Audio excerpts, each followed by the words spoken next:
prediction, and I mean, I love it. He's a great fun hero to play. Is this going to be MSS on the clock then? Yeah, most likely. I don't think Clockwork fits in. So some teams do play it on 4, like who was the guy playing? Virtus Pro does it with the Shadow Fiend, getting the cogs. Yeah, give him the cogs damage. Yeah, that's a very good point. But I don't like NP is not necessarily the team that normally does that. Like I don't think they have done that in the past. Yeah, I think MSS plays the hero for this team. Like I think the team that played it on 4 was Cinderen's team. Yeah. They ran it on Yapso. Yapso clock. It was in Dream League, right? Yeah. Yeah, it was great to watch that, and it is very strong as a support as well. It works together with the Shadow Demon.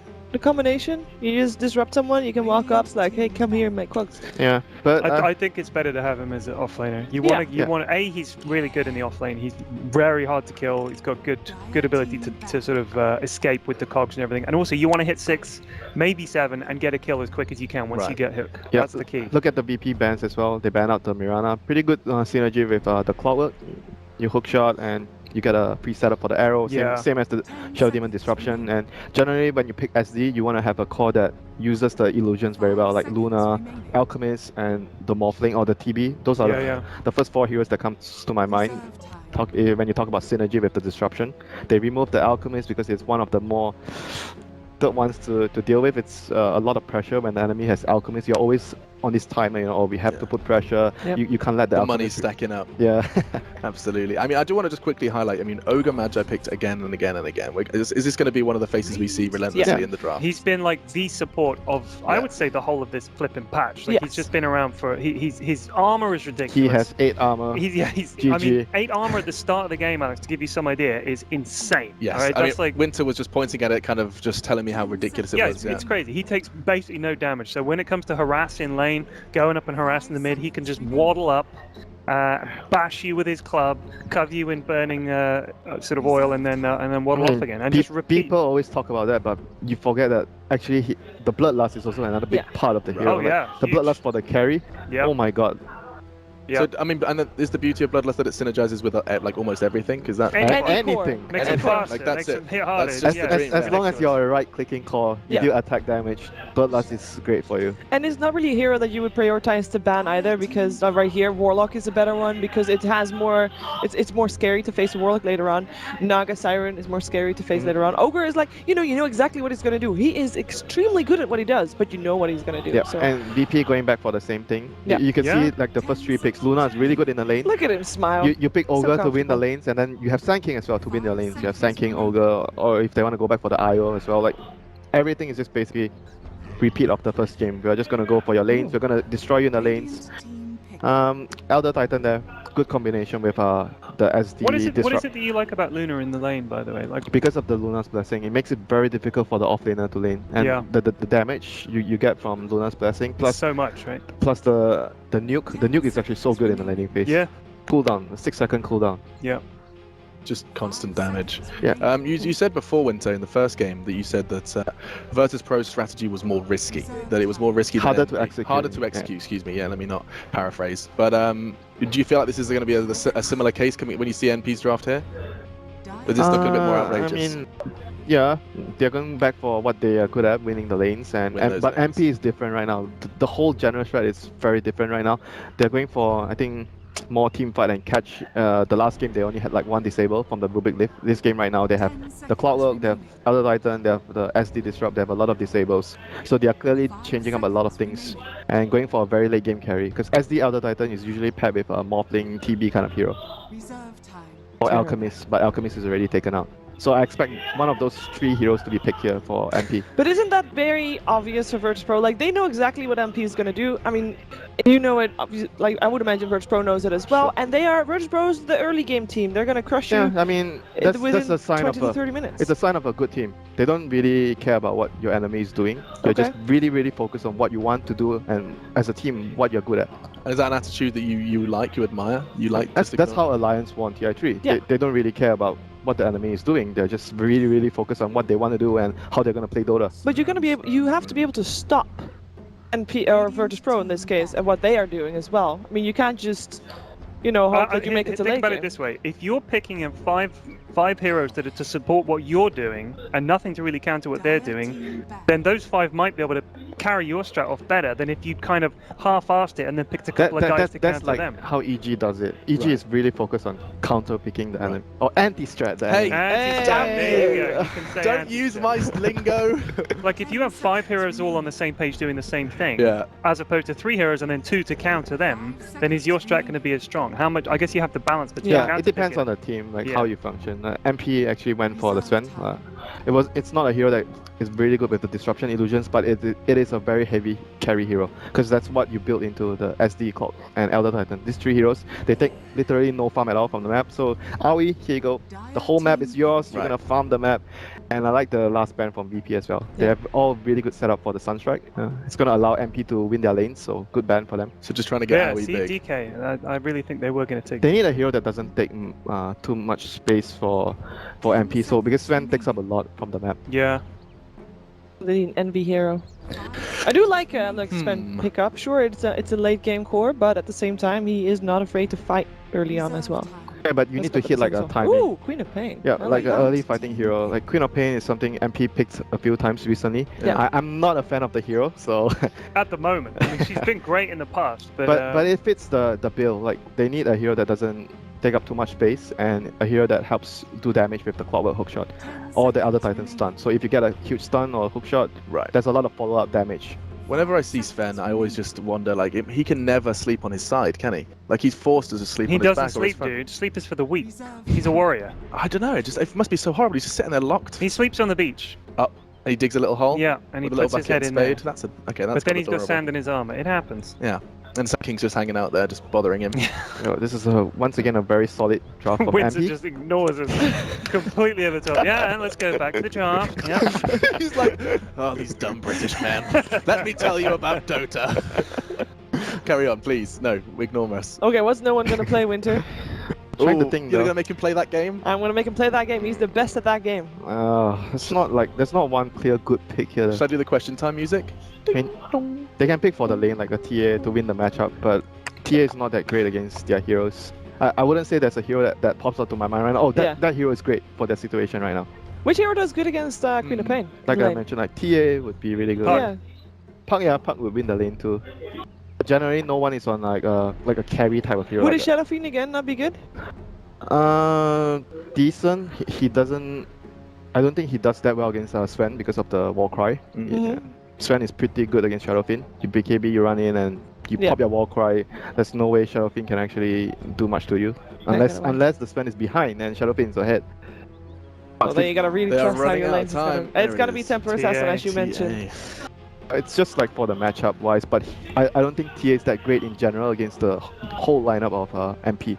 So just what, you think that's almost a space filler? You know? It's not a space filler. It's just how generally VP approaches their game. Like I mentioned, I always say VP is a team that puts a lot of focus on winning their lanes. They just pick heroes to they can play that they're comfortable with, and they're gonna win the lane. Yeah, it's just for the matchup. It's not so much about what is the hero gonna do later against their heroes.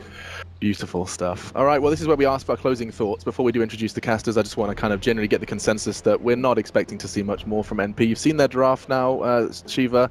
You said you're not surely not the same. No. I think this is. I think they because they swapped it up a lot, right? This is entirely different from the first game. I think that is really necessary, and I think they have a draft that they are very comfortable with.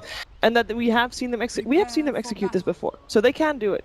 I still think Virtus Pro, like Ted says, they're not revealing anything, and they feel extremely comfortable. And it's like, okay, you know what? We just picked this. Don't reveal anything. We just do well.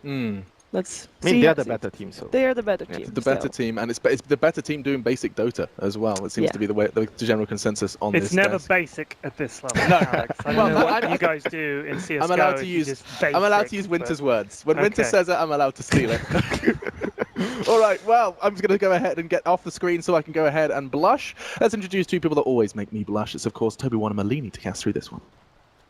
It's obviously the fantastic looks of Malini and the weird red-headed Australian.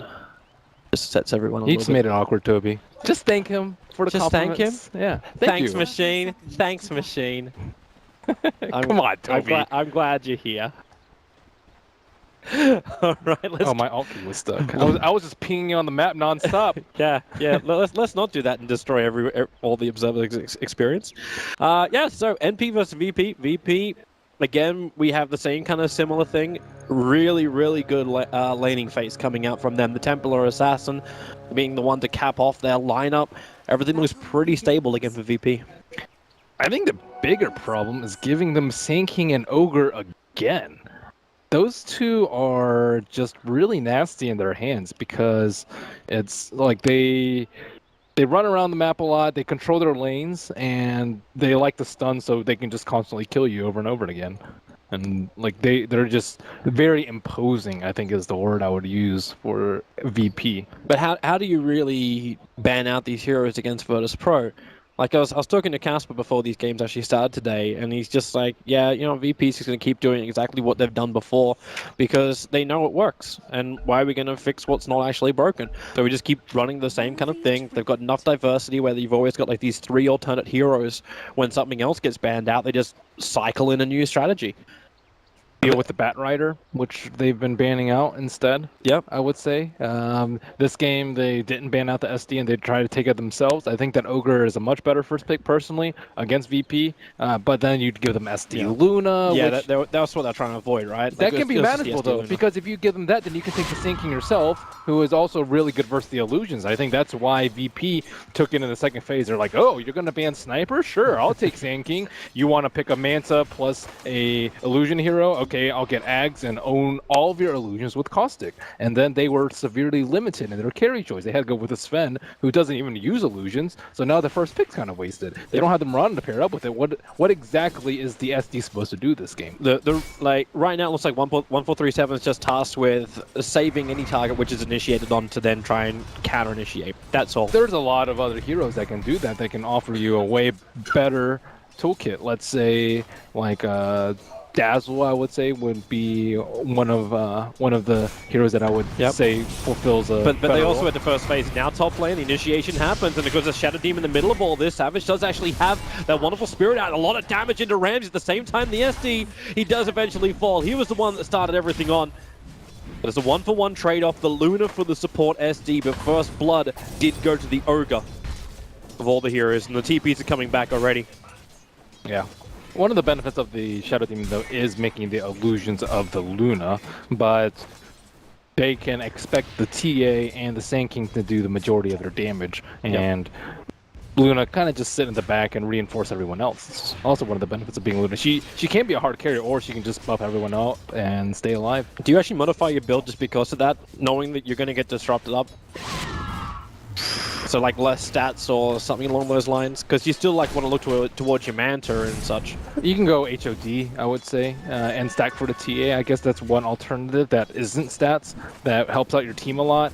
But there's not that many other builds that don't involve some sort of move speed or stats. Oh, Solo might be a little bit of trouble. He's up a long way, and Savage does have the Spirit into Stomp combination, so they start with the Storm Bolt, into then the Stomp, and Solo body blocked up by AUI. Is there going to be enough damage with the catch? Are they going to disrupt him up? Savage taking way too much damage from Ramses. Ramses will drop down low. AUI cannot get in range in time. And now it's actually NP who are the ones on the retreat, even though Solo is 160 life, which is like 5%, 10% of the Ogre Magi life, he's still up there hitting the Shadow Demon back. Joke's on you, Toby. This is an Ogre we're talking about. Yeah, I know. But MP feel like they can kill him, judging by their maneuver. I'm surprised our Ob just didn't, go somewhere else. He's like, oh, he's not going to die. We don't even need to bother watching this.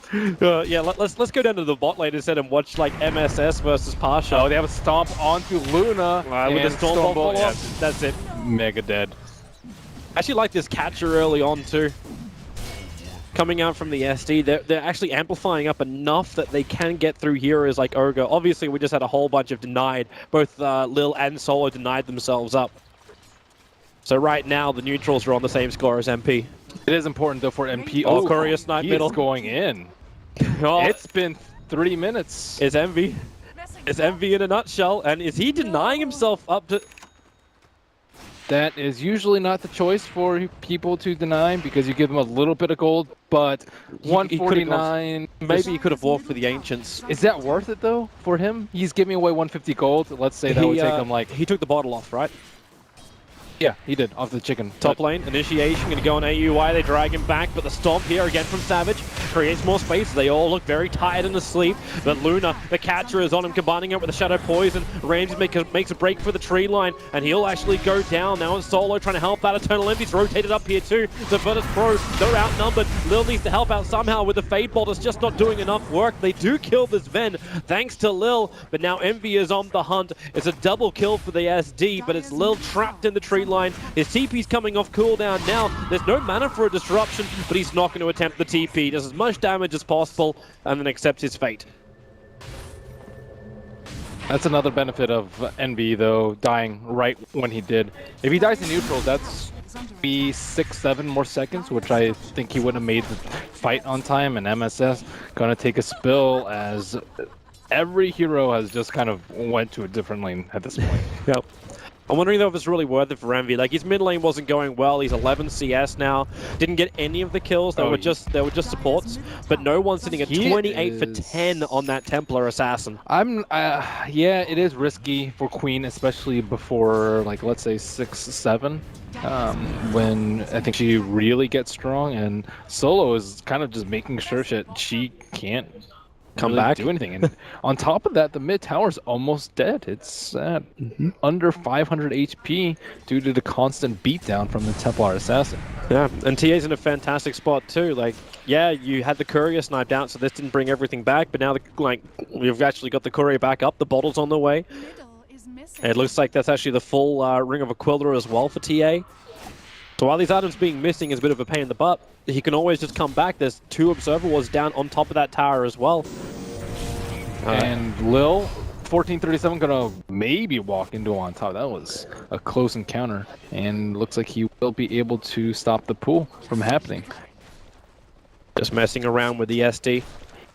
This is not usually how teams handle this Sven too. Oftentimes they ditch AUI safe lane and let him farm with the HOD and stack Ancients and get huge. He takes him out at maybe 8 or 9 minutes, maybe even slightly earlier sometimes if he has free farm. Yep. And this game, he still doesn't even have treads. He is struggling, and he takes up a lot of space on the map, but only if he has HOD, because otherwise, who's going to be able to stack the Ancients? No one's even like SD, Fire Strike. Are they going to go straight through the tree lines? They want Vision first, and they'll get the pickup, throw him down. They know that Stomp's on their way, and they'll create a little bit of space. MSS with a great rotation. Hookshot's in. Lil, as well as Pasha. They split up, while Pasha, stunned up as the SK, goes down the Battery Assault. It will allow Lil to escape. That was a little bit of poor communication by MP. I like how all their cores are TPing in, but they could have gotten a +1 there if Clockwork just stuck on the Rubik. And then because they could have realized that the Sven would have been able to kill the Sand King. But Sand King's one of those heroes that you kind of expect might always be able to survive. He actually does not have any Poisonous Sandstorm in this game, so it looked like it was an anti-Rubik thing last game, and maybe an anti-ranged skill build that he did. So I like that he's super flexible with the Sand King build, and he kind of just like has that threat in them. Like the supports have to constantly buy sentries and stuff because he did it last game. And MSS, he's not going to be able to get close enough to actually hit onto Ramsey. But again, VP have done the same kind of thing. Chip away at the tower and then just open it up for another maneuver. And MP have to commit multiple heroes to try and stop it. Like, Envy comes back to try and hold this mid tower, but that's a double damage rune on a Templar Assassin. Envy cannot fight that. At least he has the Bassi for a little bit of armor so he doesn't get destroyed. He's sitting at, what, 6 armor? It's decent at this point in time, but the problem is he is underfarmed and does not have any treads at the moment. Underfarmed behind, like 2.3k to 4k net worth. And nice deny coming out from MD, even with the DD, and don't think refracting charges at that point, but Radiant has used scan. Yeah, they scanned the mid lane, but it would have captured anyone that was sitting in the tree line behind the tier 1 tower. They had the Observer Ward down near the Ancient, so they kind of saw it anyway. They were looking for the Invis Clock. And now, because it turned up positive or negative, I guess green is kind of deceptive. It turned up that there were no heroes there, so they assumed that he's on bottom. Yep. And they're making the correct play by playing very safe. No one in a little bit of trouble. He's right underneath the Obs and the Sentry too, so there's not even a meld dodge available to him, but that hookshot needs to get there, and they can't get far enough over. That's some really good game sense by no one right there. He knows that MSS would try and rotate back to the mid, but he would have to come from the bottom side. So to dodge the range of the super long range hook shot, he goes to the north side. Like VP are just on top of their game right now. And they're having everything going their way. Like, Ramsey's about to take up a nice easy stack, which Solo's prepared for him too. That's after they bring down the tier 1 tower. The advantage of NP is their D push is still quite good. Like, just Elder Titan himself already makes the pushing quite difficult. It's just too much of an easy setup for MSS. You get that sleep out with a stomp.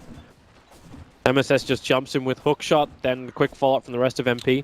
But they need to make space for AUI. Yeah, they pinged out this tree. VP, they know that this tree is actually hurting them a lot. The one that's next to that observer ward. They can't actually see into the Ancients with that ward. The sentry doesn't reach over. Yeah, but the observer ward doesn't see anything. It's really blind as to what's going on.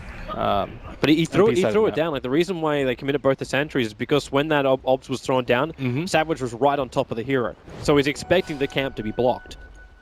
So they actually just soak up so much money through the sentry wards. And they don't get the D ward. Now hookshot over, nice catch. Catching Solo out. Trying to go through that little bit of a choke point, but Clockwork right in the money. Eternal Envy in the neighborhood as well. There's a lot of heroes down the bot lane for NP. You've got just the SD going solo against the SK, and I suppose that's the only hero that can stand in the lane against the SK. Yeah, and Pasha is very aggressive as soon as he knows that there are heroes on the other side of the map. He's already got Blink. Skipping the creep wave, yep. 10.5 minutes Blink Dagger. TP's bottom lane can prep for the epicenter just as MP thought they were going to have the better fight here. That was a well-placed Spirit. Blink Burrow Strike catching out 2 from Pasha. Will it be enough at the moment with the Lucent Beam? They slow down AUI. MSS creates a lot of space with his cogs, allowing MP to TP out in the tree line. Can anyone get a catch? Lil needs vision. He doesn't get it. And the Stomp will help create even more space. Savage really on the money on that ET. Yeah, he scouted out that Blink sinking or the TP even, which gave NP the heads up to dodge that fight. And that was definitely going to go sour for them. But they blink, they borrow, they're going to go on Eternal Envy. They're thinking about a defensive disruption, but instead it's going to be the Purge over on the SK. They take away all of his mana. The Ven's already down. AUI being exploded by the TA. They actually managed to avoid the hook shot, and now with the Burrow Strike and the Eclipse sitting around, they're all so low, Virtus Pro. All of them so down. Pasha blinks away. He'll dodge the last attack from the tower. The Spirit's looking for him, but they send up Savage. Pasha's still waiting. Randy doesn't know if he wants to come back. The Spirit's making a re-entry back into Savage. Just to give him the movement speed to get away, and Solo gets cold burned again. MSS in close, but Solo, now he's so low. 150 on him. They're getting away. Virtus Pro. They are the walking dead at the moment, but the dead are crushing NP. Wow, so much skillful maneuvers that we saw coming out from VP right there. They just dodged everything. They dodged the hookshot, they dodged the flare, they dodged the Elder Titan Spirit, and any one of those would have spelled their demise had they connected. And they chain the stuns perfectly too. They get away. Like, that's one of those beautiful things just to watch later. And you're seeing now VP flexing their muscle. Like, no one Mel strikes Envy, takes away 2/3 of his life in one attack. Yeah, he can't. Yeah, let's watch it again. So Pasha is kind of stranded. He's got no mana to work with. They throw the split down. MSS misses the hook shot. That would have been the death of Solo right there. And Lil and Ramses. That Eclipse manning does up. So much work. All these sticks. This blink. You can just see it slow motion, then boom. Straight away at the last second. Now we come back live and we'll see Pasha being initiated on. We left with Pasha's play. And we come straight back to it. He'll perch up on the SD. Core stick shouldn't be enough to pop him with a hook shot forward. Now it's actually the SK. Isolated, but he Burrow Strikes underneath the cogs, but AUI just sitting there farming up. He'll farm at SKUI's in the neighborhood. Efficiency maximized. Pasha didn't think they were going for the kill there. And Ramsey's like, why aren't we going for the kill? And they just needed one more right click, I would say. And maybe perhaps expecting that the caustic would finish him off. But raindrops make kills difficult. And now, VP, they can start eyeing some more tasty pickoffs with double Blink Dagger. Templar Assassin just 50 gold away. She has it right now. And Roche is at their disposal. Or AUI, I don't know if he really wanted to do that. He just Quelling bladed down an observer ward while under the cover of smoke, and the pings came out pretty quickly from Virtus Pro. But they lost that vision. Got greedy. Yep. He just wanted it. They're still stacking up the Ancients. But the rotation's coming down to bottom lane, and Ramses and Lil, like, obviously the warning bell's flagged by taking out that Obs ward. Lil and Ramses make a break for the tree line. Lil stays close enough where he would break the smoke on them, and now, in fact, yeah, AUI shows himself, and VP knows what's up. It's a really difficult gank to make happen because of the Luna's night vision with Lunar Blessing. Like, if the smoke pops, they can't see anyone. They have to drop a flare, drop a spirit, and that is more than enough time for VP to escape unless Solo the walks right into them. Yep, that was not going to throw at all. They'll get the stuns down. AUI is even going to commit God Strike. They want this kill quickly. Salt still not dead yet. He's walking away. They need more damage. The hook shot, it hits the spirit. Clockwork can't even get close enough, so it's a double kill for Lil. Clock still hasn't managed to catch up to Solo, and now he's isolated. They're TPing back to the tier 2 tower. The cogs will drop down, but MSS is on the run. He's lost the rest of his entire team. But the first the follow-up stun, Lil's got his control of cooldown in 1 second time, and there it is. He gives a double kill to no one. In fact, he ended up taking what? So Rubik got 2, TA got 2, and MP got scored. Maybe even he's not out of the woods yet. Lil's trying to scat him out. Shadow Poison. Look at his items, though. He's going for the chicken kill, and he knows that it's on his way back. Wait for it. Wait for it. He's gonna kill that very cute dog, and he just Sonic Waves it. Committal. Blink up, starts his TP. Underneath the tower, Lil doesn't have mana. So no mana for telekinesis, couldn't catch him out anyway. 2 chicken kills, 0 hero kills. Sad life for Envy. He's trying to get them back in the game economically. However, and you can see how far he is behind no one. The net worth, he's almost 3 times as rich. Oh, no one. Nice hook shot. MSS, they needed this with the dust as well. No one fights his way out of the cogs. They need to finish the job, however. They have enough damage. The Templar Assassin will drop. That's such a great kill. That's the one kill of Eternal Envy, and it's the big one. 660 gold for it. Yeah, and it's on the TA, and TA was just spiraling out of control. And her being like way more farmed than the Sven is a... It's really problematic because then the Warcry is just not going to be that effective at saving anyone from the Meld Strike. However, with that, Envy can pick up some more items. I'm not really sure what you go for as a Queen of Pain. Normally it's the Orchid if you're ahead, but now there's like a Force Staff on the Sand King, there's a Blink on Rubik. It's just not that easy for him to actually get picks with. Is it worth him just going for something more like the Aghanim Scepter, like that lane tempo controller? Like go like Ags and Lincolns and then just wait for the late game when maybe you can get a Scythe? He's picking up a Oblivion Staff now, so it looks like he's going to lock himself into the Orchid. Yeah, I'm just worried about him dying versus the TA very, very quickly. Oh, it's a good thing to worry about. Pass just slide style blinks around Savage's Stomp.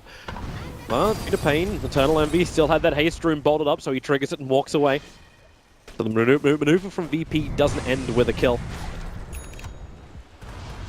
Does start pushing MP back to their side of the river. So that one kill was like almost a 2,000 gold swing in favor of NP, so something's looking up for them. Maybe if they get a team wipe close to the Roche Pit, which they are defending so heavily, they can equalize this net worth. No one scouting things out for them. Lil smoke behind. Yeah, he's looking to come in close, gets very close to AUI, but loses the vision up the hill.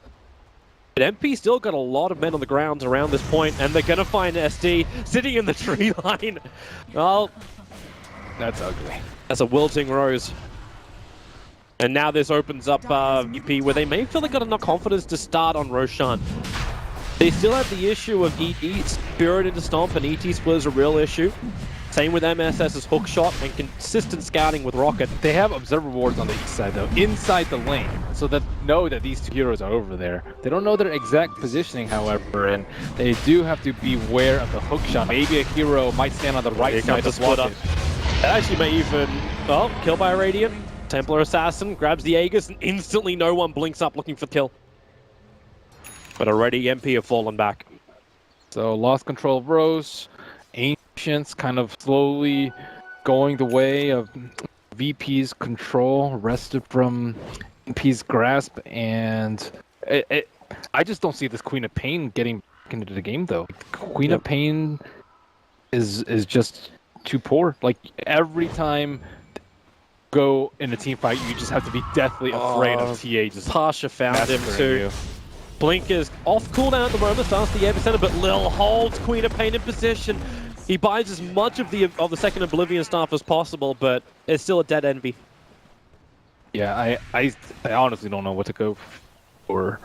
Maybe, yeah, any of the items just sound like not that great. I was saying maybe Veil, but the problem is Sven does very little magic damage, and he's kind of like your other magic dealer. But then you have the ET, so maybe, and then your ult's pure, but you can use the armor from Veil. You can at least see the mindset of MV. Like, by picking up the Orchid, it's saying at least on our smokes, we gank, we move, and we fight. If we get one hero down, we create space instead of just saying, okay, let's just hold it at tier 3 towers and we just push them back with a Sonic Wave, or we push them back with the Spirit. That's the only way they actually like hold VP at bay. But the only way they win is by killing VP time and time again on their big calls and playing catch up. And they need to survive the fights. That is my biggest concern for MV. Like, he gets Stinking Stun, he dies. He gets Ogre Stun, he dies. He gets TML Strike, and let's say she has crit, she could probably die in one hit. Very close at this point. And I guess they have Warcry. She needs to make sure that she gets a Warcry buff. Dire has used Scan. Very... it's just not very unsurprising that VP are just perched at the ancient. Okay, no one's already counted Envy. He's completed Amanda style 20 minutes in. Yeah, that's the thing. When you're that far behind as TA, by the time you get Orchid, they'll have 4-stats, they'll have Yules, they'll have BKBs, Mantas, perhaps even a Lotus Orb. Like, any of these items will just render that Orchid useless, and then 4,000 gold into the Orchid is so much of her net worth right now. Yep. Like, and what's Cop offer after that point? Like, you sit there, it's like, well, okay, I Sonic Wave, but even if your timing is wrong, you're gonna hit Refraction of Templar Assassin. She can snipe chickens. Yeah. Two chicken kills. Yeah. EE, Chicken Hunter. That's a lot of gold, come on. Yeah. Or you kill Templar Assassin to get so much more. But right now, as MP, you have to be on the defense. They're still not TP'd back yet, so VP, they start to push. The Spirit Stomp again being available. This will slow down the attack, but it's definitely not going to stop it.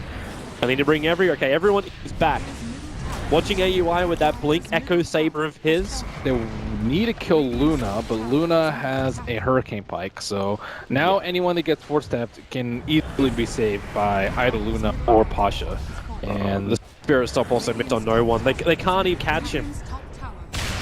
Okay, they jump him, you Stormbolt the start over on the Templar Assassin, just blinks in, goes on AUI, Eternal Envy. He's not certain he wants this one, he got the Shadow Strike over on the Templar Assassin, so at least there's not that many to charge it, but then Muska! Oh, MSS!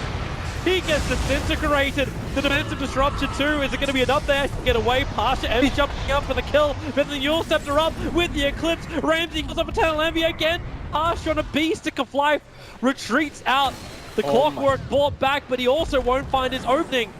And VP take the mid-ranks, force buybacks, get killed, and lose nothing of value. Did you see that blink dodge by Pasha? That was a melee range Stormbolt. He had very little time to react there.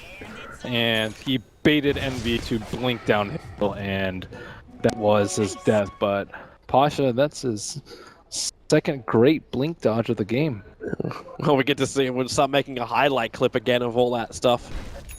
And his maneuverability has been absolutely wonderful, but also fed beast. They let Pasha have so much space on that lane.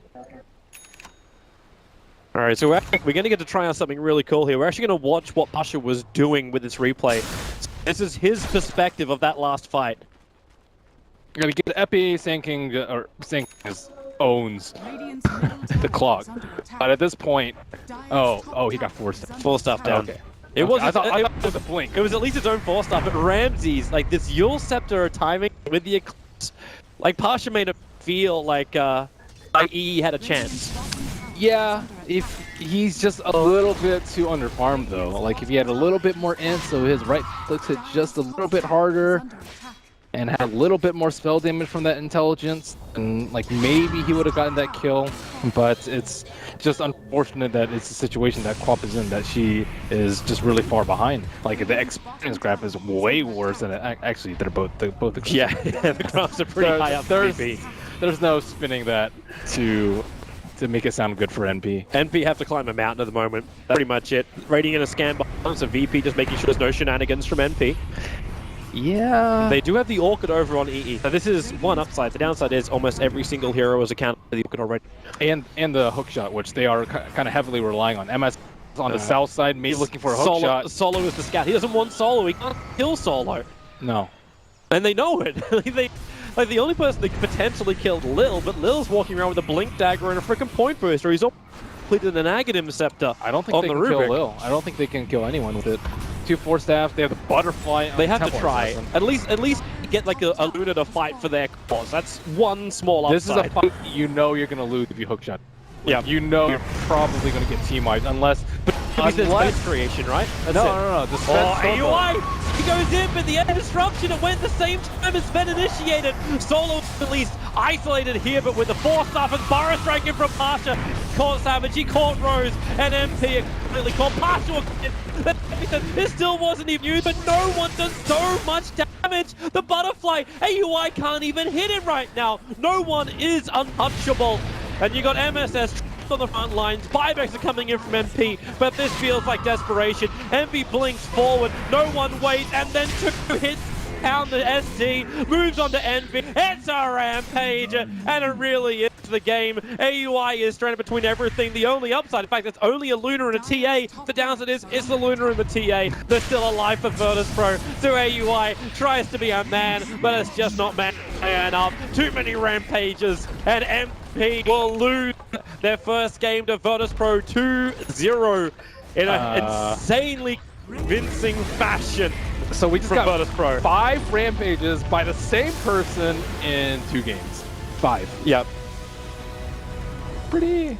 Yeah. He did have a lot of space though. Like if you look at the VP lineup, okay, yeah, you've definitely got a superstar which comes in the form of that Templar Assassin, but it was the TA